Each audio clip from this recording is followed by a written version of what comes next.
जो तनिक हवा से बाग हिली लेकर सवार उड़ जाता था, राणा की पुतली फिरी नहीं तब तक चेतक मुड़ जाता था। अंग्रेजी का एक बड़ा सुंदर सुरीला शब्द होता है, कहते हैं सिंक्रोनाइजेशन।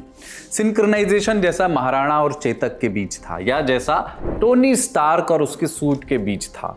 डिफेंस प्रोग्राम हियरिंग में टोनी स्टार्क के सूट को खतरनाक हथियार कहा जाता है। पेपरपति का जवाब आता है कि I am just going to state the facts. 1 I am Iron Man, 2 the suit and I are one। एक संबंध जानवर से, एक संबंध मशीन से। एक ने सोचा, दूसरे ने किया। वैसे ही जैसे आपका सिंक हो जाए अपने किसी बदमाश मित्र से। कोई चुटकुला मन में आपके आया, उसकी आंखों में देखा और जोक लैंड हो गया। आप ठठाकर हंस पड़े, दुनिया भौचक रह गई। शायर बिन कहे आंखों की गुस्ताखियों से, इशारों से दिल लेना देना भी चाहते हैं। वो हो ना हो मगर इंफॉर्मेशन का लेन देन जरूर हो सकता है, संभव है। और ये सिंक इंसानों से मशीनों के बीच हो जाए तो। हाल ही में खबर आई कि ऑडी क्रूज नाम की एक महिला के दिमाग में न्यूरालिंक का ब्रेन कंप्यूटर इंटरफेस इम्प्लांट किया गया है, और अब वो जो भी सोचेंगी कंप्यूटर उनके लिए अपने आप करेगा।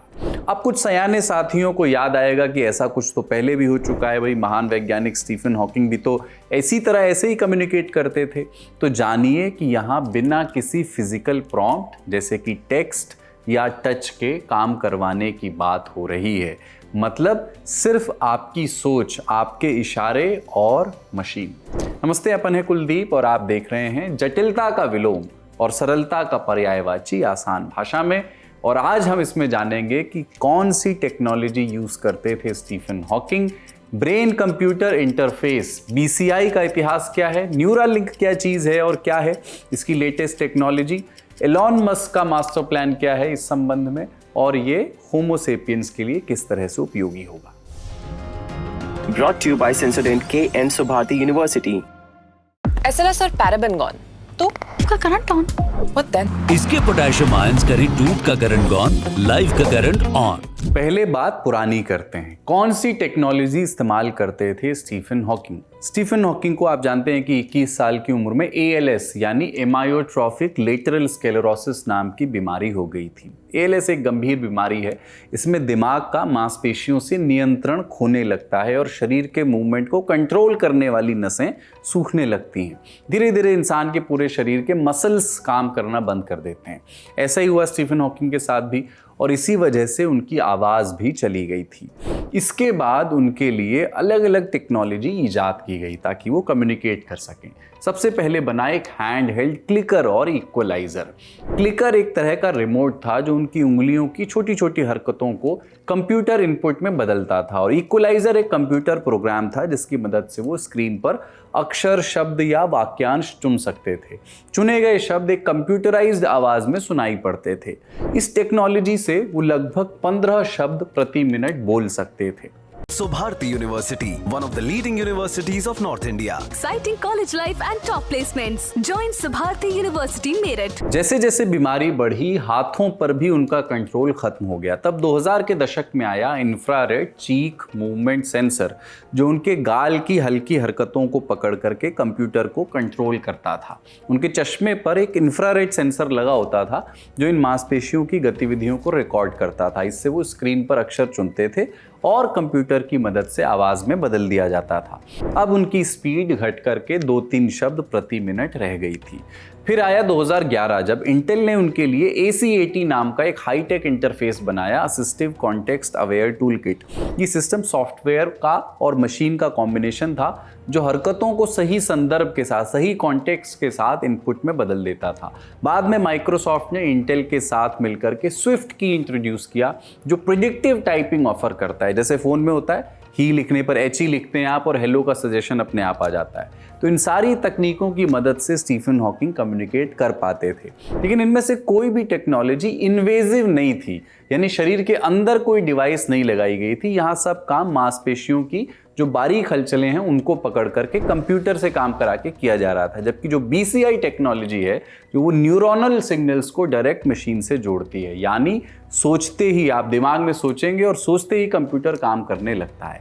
यानी आम दिनों में मन के सोचने पर दिमाग से शेष शरीर के तंत्रिका तंत्र को जो बिजली जाती है और शरीर जो बिजली की गति से काम करता है उसे ही मशीन के जरिए कराने की युक्ति। हाँ, एक बात यह है कि हॉकिंग के लिए बनी तकनीक को BCI का प्रारंभिक रूप माना जा सकता है, शुरुआती रूप, जहां शरीर की माइनर हरकतों से कंप्यूटर के इनपुट बना रहे थे। माने BCI अगर आयरन मैन का वो सूट है जिसके बल पर टाइटन पर थानोस को लहूलुहान किया गया था, तो हॉकिंग वाली तकनीक भी मार्क II तो थी ही।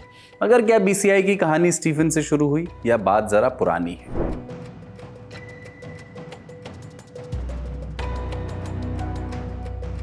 ब्रेन कंप्यूटर इंटरफेस की कहानी है लगभग 100 साल पुरानी। 1924 में हैंस बर्गर नाम के एक जर्मन डॉक्टर ने पहली बार इंसान के दिमाग की न्यूरल एक्टिविटी रिकॉर्ड की। उन्होंने इलेक्ट्रोइंसेफेलोग्राफी EEG तकनीक इजाद की, जिसमें सिर की त्वचा पर बारीक बारीक से तार यानी इलेक्ट्रोड्स लगते हैं जो दिमाग की न्यूरल सेल्स से निकलने वाले इलेक्ट्रिक सिग्नल्स को पकड़ते हैं। इस टेक्नोलॉजी से उन्होंने दिमाग में अलग अलग तरह की वेव्स खोजी, जिन्हें उन्होंने अल्फा और बीटा वेव्स नाम दिया। ये बेसिकली न्यूरॉन्स के निकले हुए इलेक्ट्रिक सिग्नल्स ही थे जिन्हें वेव्स के रूप में रजिस्टर किया गया। EEG की सबसे खास बात यह थी कि ये एक नॉन इन्वेजिव तरीका था, यानी शरीर के अंदर कुछ छेड़छाड़ नहीं की जा रही थी, सारा मामला ऊपर ऊपर से ही सेट था। 1960 के दशक में इसका इस्तेमाल भी शुरू हुआ और ब्रेन वेव्स के जरिए बेसिक सी मशीनों पर कंट्रोल मिलना शुरू हुआ। इसका उदाहरण है 1965 में एल्विन लूशियर का म्यूजिक फॉर सोलो परफॉर्मर, जिसमें EEG और इलेक्ट्रॉनिक इक्विपमेंट के जरिए ब्रेन वेव से ड्रम बजा दिए गए। फिलहाल लौटते हैं BCI की कहानी पर और चलते हैं 1990 के दशक में। न्यूरोलॉजिस्ट फिलिप कैनेडी ने सीधे मस्तिष्क के अंदर एक छोटा सा इलेक्ट्रोड डालने की टेक्नोलॉजी बनाई, जिसे न्यूरोट्रोफिक इलेक्ट्रोड कहा गया। और यहाँ से शुरू होता है दिमाग के अंदर मशीन फिट करने का सिलसिला। ये इलेक्ट्रोड दिमाग के अंदर के न्यूरॉन्स से निकलने वाले इलेक्ट्रिक सिग्नल पकड़ करके कंप्यूटर तक भेजता था। इस टेक्नोलॉजी की मदद से एक ऐसा व्यक्ति जिसे लॉक्ड इन सिंड्रोम था, यानी जिसका पूरा शरीर लकवाग्रस्त था, वो कंप्यूटर कर्सर को अपने दिमाग की मदद से कंट्रोल कर पा रहा था और धीरे धीरे कंप्यूटर पर टाइप भी कर लेता था। ये पहली बार हुआ कि किसी टेक्नोलॉजी ने सीधे दिमाग को कंप्यूटर से जोड़ दिया, मगर अभी इसमें अनेकों सुधार की जरूरत थी। 2004 में ब्रेन गेट नाम का एक BCI सिस्टम आया। इसके क्लिनिकल ट्रायल में एक नई टेक्निक का इस्तेमाल हुआ जिसे यूटा इलेक्ट्रोड एरे कहा गया। ये एक छोटा इलेक्ट्रोड ग्रिड था जिसमें 100 से ज़्यादा माइक्रो इलेक्ट्रोड्स होते हैं। इसे ऐसे समझिए कि एक जाल है जिसमें बहुत सारी वायर्स निकले हुए हैं और हर वायर एक मेन वायर से जुड़ा है। तो पहले जहां एक तार सीमित इंफॉर्मेशन ही कलेक्ट कर पाता था, अब उसकी क्षमता 100 गुनी हो गई। जय हो में सलमान भाई की अच्छाई की चेन की तरह। ब्रेन गेट की मदद से लकवाग्रस्त लोग सोच करके सीधे कंप्यूटर का कर्सर चला सकते थे, रोबोटिक हाथों को कंट्रोल कर सकते थे और व्हीलचेयर भी चला सकते थे। इसे new age brain computer interface की शुरुआत माना जा सकता है। शेर में इस तकनीक का अनुवाद अगर होता तो कुछ इस तरह होता कि दिन ब दिन बढ़ती गई उस हुस्न की रानाइयाँ, पहले गुल फिर गुल बदन फिर गुल बदामा हो गई। क्योंकि EEG से बात शुरू हुई, जो नॉन इन्वेजिव टेक्निक थी वही धीरे धीरे दिमाग के सिग्नल को पढ़ने और उन्हें मशीनों तक पहुंचाने की टेक्निक बनी और आज न्यूरालिंक जैसी रेवोल्यूशनरी टेक्नोलॉजी का आधार बन गई है। वही न्यूरालिंक जिसकी बात हमने वीडियो के शुरुआत में की।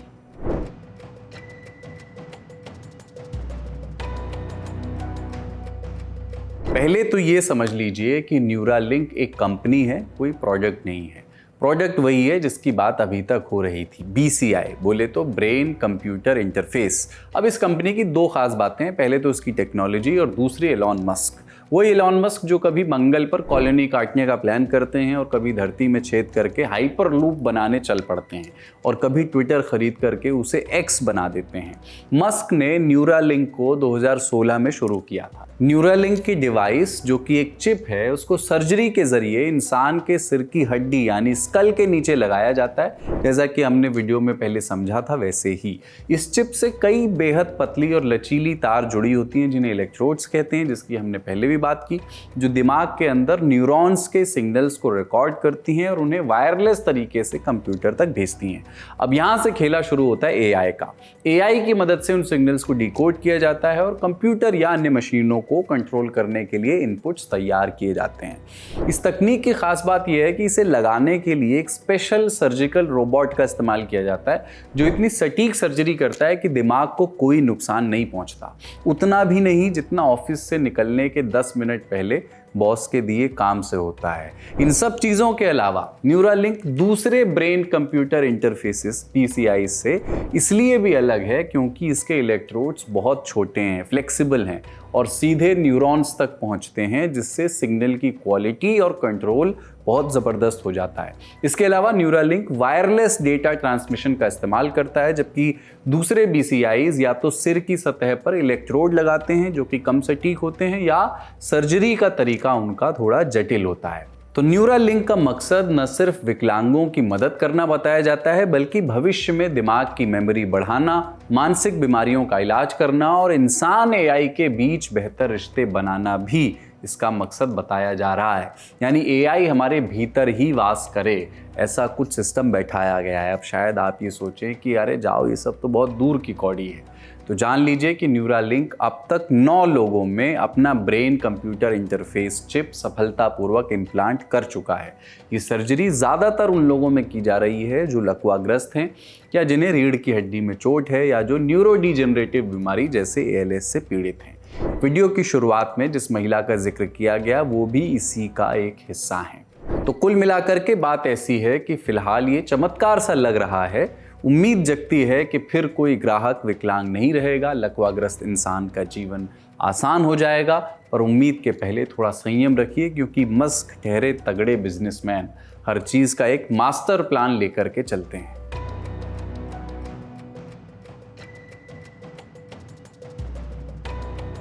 रॉयटर्स में छपी एक रिपोर्ट के अनुसार आने वाले समय में न्यूरालिंक का हर साल 20,000 सर्जरी करने का टारगेट है, जिससे $1 अरब से ज़्यादा की वार्षिक आय होगी। कंपनी अगले 6 साल में 5 बड़े क्लिनिक खोलने का प्लान बना रही है और 3 अलग अलग टाइप के BCI डिवाइस डेवलप कर रही है। इनमें से एक टेलीपैथी है, जो दिमाग और मशीन के बीच कम्युनिकेशन को आसान बनाएगा। दूसरा ब्लाइंड साइट है, जो दृष्टिहीन लोगों को उनकी दृष्टि वापस लाने के लिए बनाया जा रहा है। और तीसरा है डीप, जो पार्किंसन जैसी बीमारियों के इलाज में मदद करेगा। कंपनी ये उम्मीद कर रही है कि 2030 तक ब्लाइंड साइट लॉन्च हो जाएगा, जिससे सालाना 10,000 सर्जरी संभव होंगी। तो जिस रफ्तार से इस टेक्नोलॉजी को डेवलप किया जा रहा है, यहाँ भाव सिर्फ सेवा का नहीं बल्कि भरपूर दबा के मेवा खाने का भी है। शेष नियम और शर्तें तो समय के साथ ही सामने आएंगी। यात्री अपने सामान की खुद जिम्मेवार है। आज के लिए आसान भाषा में इतना ही। इसे लिखा है हमारे साथी शशांक ने, कैमरा के पीछे हैं आलिश। देखते रहिए दी ललन टॉप।